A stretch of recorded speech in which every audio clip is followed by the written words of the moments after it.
Самая известная система государственного допинга существовала в ГДР. О ней стало известно в 1977 году, когда во время чемпионата Европы в Хельсинки в крови толкательницы ядра были обнаружены стероиды.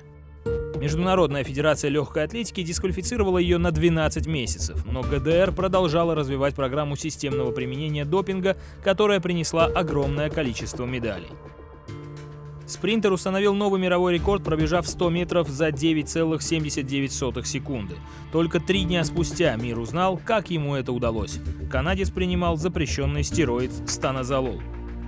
Именно тогда применение допинга в легкой атлетике стало широко обсуждаемой мировой новостью. Мэрион Джонс лишилась олимпийских медалей после того, как ее бывший муж дал показания перед большим жюри присяжных. Он сказал, что видел, как она колет себе в живот допинг в олимпийской деревне в Сиднее. Запятнанными оказались имена еще 20 крупных спортивных звезд.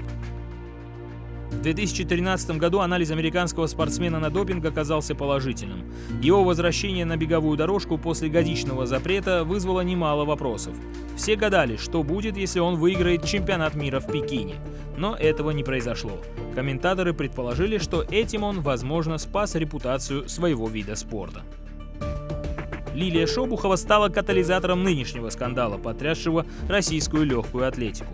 Ее интервью для немецкого документального фильма, вышедшего в эфир в декабре 2014 года, послужило толчком для расследования. Шобухова призналась в интервью, что выплатила Всероссийской Федерации легкой атлетики почти $450 тысяч, чтобы скрыть положительный тест на допинг.